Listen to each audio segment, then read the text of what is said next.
Hi friends, কেমন আছেন সবাই? আইবি গ্রাফিক্স স্কুল চ্যানেলের আরেকটি এপিসোডে আপনাদেরকে জানাই স্বাগতম। আজকে আমরা শিখব কিভাবে শপিং ব্যাগের জন্য লগো ডিজাইন করতে হয়। তো চলুন কথা না বাড়িয়ে কাজটি শুরু করি।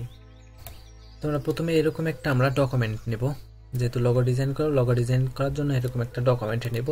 ডকুমেন্ট নেওয়ার পরে আমরা কি করব, যে এখানে প্লাস আইকনে ক্লিক করে একটা নিউ লেয়ার নেব। নিউ লেয়ার নেওয়ার পরে আমরা টুল বারে চলে আসব। টুল বার থেকে আমরা এখান থেকে রেক্টেঙ্গেল টুলটাকে সিলেক্ট করবে, আমাদের যে নিউ পেজটা নেওয়া আছে সেখানে ক্লিক করব। ক্লিক করার পরে আমরা তার উইথ দিব হলো 638, হাইট দিব 638, দেওয়ার পরে ওকে করে দিব। ওকে করে দেওয়ার পরে আমরা কি করব, এটাকে মাঝখানে আনলাম। এটা আমরা বর্ডারটাকে একটু কমাবো, এই জন্য এখান থেকে উপরে যাব, এখানে আমরা কমাবো এখানে। তো আমি এখানে 3 দিলাম। এটাকে আমরা সিলেক্ট করব। সিলেক্ট করার পরে আমরা অবজেক্টে যাব, অবজেক্ট থেকে চলে আসব পাথ থেকে আমরা কি করব, এখানে ক্লিক করব স্পিড ইনটু গ্রিড। এখানে ক্লিক করার পরে আমরা এখানে কি করব 10 করে দেব, 10। এখানে প্রিভিউ, তাহলে আমাদের এরকমটা চলে আসবে। তো এরকমটা হওয়ার পরে আমরা কি করব, এখানে আসব, এখান থেকে আর একটি লেয়ার নিব। এই প্লাস অপশনে ক্লিক করলে একটা লেয়ার হবে। তো এটার নাম আমরা দেব কি লগো, কারণ এখানে আমাদের লগোটা থাকবে। তো এই লগো লেয়ারটাকে সিলেক্ট থাকা অবস্থায় আমরা কি করব, টুল বারে আসব, এখান থেকে পেন টুলটাকে সিলেক্ট করব। এখান থেকে আমরা একটা ক্লিক করব, এইখানে একটা ক্লিক করব, আর এইখান থেকে এসে আমরা কি করব, মাঝখানে একটা ক্লিক করে দেব। তো আমরা কি করব, এটাকে সিলেক্ট করব। সিলেক্ট করার পরে আমরা এখান থেকে এর স্ট্রোকটাকে একটু বাড়াই দেব, যাতে বোঝা যায় যে এটা আমাদের শেপ। আমরা পেজটাকে আরো জুম করে নিতে পারি বোঝার জন্য। তো আমি এখান থেকে 24 রাখলাম। রাখার পরে আমরা এখন কি করব, আবারও চলে যাব আমরা কি পেন টুল থেকে আমরা এখানে আবারও পেন্ট করব। আমরা এইটুকু করলাম। তো আবার কি করব, আমরা পেন টুলে চলে আসব। পেন টুল থেকে আমরা এখানে আবারও আঁকবো। তো এখান থেকে আমি চলে আসলাম এইখানে, এখান থেকে এটার মাঝ বরাবর দিলাম। এখান থেকে এরকম আমি যেভাবে আঁকাচ্ছি আর কি, আপনারা এভাবে ট্রাই করবেন।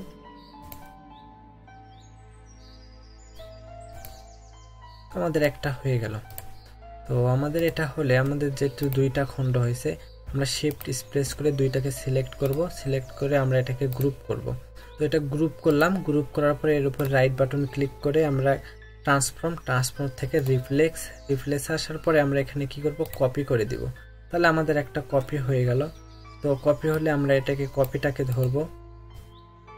ধরে আমরা এরকম নিয়ে আসবো এই সাইডে। আসার পরে এটার সঙ্গে আমরা অ্যাডজাস্ট করে দেব। তো দেখুন আমার এটা কিন্তু হয়ে গেছে। আমরা কি করব, এখান থেকে একটা চোখ অফ করে দেখব যেটা আমাদের কি গ্যাপ আছে নাকি। তো আমাদের এটাতে কোনো গ্যাপ নাই। তো আমরা এটাকে এখন কি করব, চোখটাকে ওপেন করে দিব। দেওয়ার পরে আমরা এটাকে সিলেক্ট করব। সিলেক্ট করার পরে চলে আসবে টুলবার থেকে আমরা কি করব, ডিরেক্ট সিলেকশন টুলটাকে সিলেক্ট করব। সিলেক্ট করার পরে আমরা এটাকে একটু রাউন্ড করব। রাউন্ড শেপ দেওয়ার জন্য আমরা কি করব, যে এইখানে একটা ক্লিক করব এবং এইখানে শিফট প্রেস করে এইখানে একটা ক্লিক করব। তারপরে আমরা এটাকে যদি এরকম মাউসের সাহায্যে টানি, তাহলে এটা আমাদের রাউন্ড হয়ে যাবে। তো আমরা এটাকে কপি করে নিলাম, এই রাউন্ডের পয়েন্টটাকে। নেওয়ার পরে আমরা কি করব, আবার এটাতে আসব, এটাতে আসলাম, এইখানে একটা ক্লিক করব, শিফট প্রেস করে এই কর্নারে। দেন তারপরে এটাকে হালকা একটু টেনে আমরা এখানে যে কপি করা ছিল সেটা আমরা পেস্ট করে দিয়ে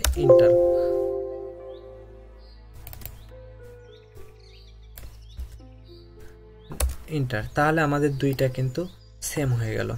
তো তারপরে আমরা সেম একইভাবে আমরা এটা সিলেক্ট করব, এখান থেকে এই কর্নারটাকে সিলেক্ট করব, তো এটাকে আমরা এরকম রোটেট করে নেব।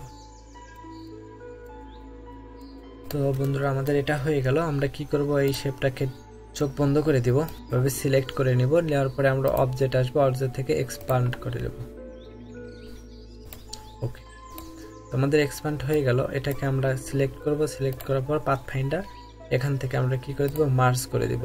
তাহলে দেখুন এটা আমাদের একটা হয়ে গেছে। তো আমাদের লগোর কাজ শেষ বন্ধুরা। আমরা এখন কি করব, এর নিচে একটা টাইটেল দেব। জন্য টুলবার থেকে টাইপ টুলটাকে সিলেক্ট করলাম। এখানে কিবোর্ডের ক্যাপস লকটাকে অন করে আমরা FAZZA এটা আমরা টাইপ করলাম। তারপরে এটাকে আমরা শিফট প্রেস করে এটাকে বড় করে নিব। তারপরে এটা আমরা ফন্টটাকে চেঞ্জ করব, এখান থেকে আমরা ফন্টটাকে দিব যে ফন্টটা চাই, আমি এটাই দিচ্ছি নিক্সো ফন্ট। তো আমার এটা ভালো লেগেছে, আপনাদের যে ফন্টটা ভালো লাগে আপনারা সেটা দিবেন। তো আমি এটা এমনটাই রাখলাম, চাইলে এটাকে আরেকটু ছোট করতে পারি নিক্সো। তো আমাদের এটা হয়ে গেল। আমরা নিচে আরেকটা হেডলাইন দিব, লেখার জন্য আমরা টাইপ টুলে গেলাম, এখান থেকে টাইপ করব সেম ভাবেই। এটাকে আরেকটু বড় করে নেব, এটা বরাবর দিলাম। তো এটার ফন্ট আমরা চেঞ্জ করব, এটার ফন্ট পপিনেস দিব। আমি পপিনেস এখান থেকে যেটা ভালো লাগে আমি এখান থেকে আমি সেমি বড়টাকে দিলাম। তারপর এটাকে আমরা আরেকটু বড় করে নেব, শিফট প্রেস করে আমরা এটাকে আরেকটু বড় করে নেব যাতে এটার সঙ্গে মানায়। সবকটা সিলেক্ট করব, এখান থেকে আমরা অ্যালাইনমেন্টটা ঠিক করে নিলাম। এই দুইটাকে আরেকটু উপরের দিকে যাবে, এমনটা করলাম। তো আমাদের লোগো শেষের দিকে আমরা কি করব, লোগোর এখন কালারটা চেঞ্জ করব। তো লোগোর কালারটা চেঞ্জ করার আগে আমরা কি করব, যে এখান থেকে একটা নিউ লেয়ার নিলাম, এই লেয়ারটাকে লোগোর নিচে রাখলাম। রাখার পরে এখানে আমরা একটা রেক্টেঙ্গেল ড্র করলাম, এটার কালার আমরা চেঞ্জ করে দেই, এটার কালার এটা রাখলাম। তো এটা ড্র করলাম, ড্র করার পর আমরা এখন এই লোগোটার কালার চেঞ্জ করে দিব। এখান থেকে কালারে আসলাম, কালার থেকে এই কালার চেঞ্জ করে দিলাম, এটাকে শিফট এবং এটাকে শিফট প্রেস করে এটার কালারটাও আমরা চেঞ্জ করে দিলাম, সেম কালারটা দিয়ে দিলাম। তো বন্ধুরা আমাদের লোগোটা ডান। এটাকে রাইট সাইডে রাখলাম, সব এটাকে সিলেক্ট করে এটাকে গ্রুপ করে নিব, এখান থেকে গ্রুপ, তাহলে আমাদের এটা গ্রুপ হয়ে গেল। আর আমাদের এই রেক্টেঙ্গেলটা দরকার নেই, এটা আমরা ডিলিট করে দিলাম। তো আমাদের এমনটা হলে আমরা এখন কি করব, ফটোশপে মোকআপটাকে ওপেন করে নেব। তো বন্ধুরা আমাদের ফটোশপটাকে ওপেন হয়েছে, ফটোশপে আমরা একটা মোকআপ ওপেন করে নিয়েছি। নেওয়ার পরে আমরা এই মোকআপে আসবো, এখান থেকে আমরা যদি এটাতে ডাবল ক্লিক করি তাহলে এরকম আমাদের সামনে ওপেন হবে। তো আমরা এটা ওপেন হওয়ার পর আমরা আবারও চলে আসবো আমাদের মেইন সাইটে। এখানে আসার পরে আমরা এই লোগোটাকে সিলেক্ট করলাম, সিলেক্ট করার পরে এর থেকে এডিটে যাব, এডিট থেকে আমরা কি করব, কপি। তো আমাদের এটা কপি হলে আমরা চলে আসব ফটোশপে। ফটোশপে আসার পরে আমাদের যে লোগোটা আছে এই লোগো লেয়ারটাকে আমরা কি করব, ডিলিট করে দিব। ডাবল ক্লিক করার পরে আমরা এখানে এই লোগোটাকে পেস্ট করে দিব, ওকে করে দিলাম। ওকে করে দিলে আমাদের এটা পেস্ট হয়ে যাবে। তো দেখুন আমাদের এটা কত সুন্দরভাবে পেস্ট হয়ে গেছে। পেস্ট হওয়ার পরে আমরা কি করব, এটাকে একটু ছোট করে নেব, তারপরে এরকম অ্যাডজাস্ট করে নেব। তো আমাদের এটা হয়ে গেল। হয়ে যাওয়ার পরে আমরা কি করব, এখান থেকে এই ক্রসে দিব, তারপরে ইয়েস করে দিব। যদি আমরা এরকম করি তাহলে আমাদের সেভ হবে। দেখুন বন্ধুরা আমাদের লোগোটা কত সুন্দরভাবে অ্যাডজাস্ট হয়ে গেছে।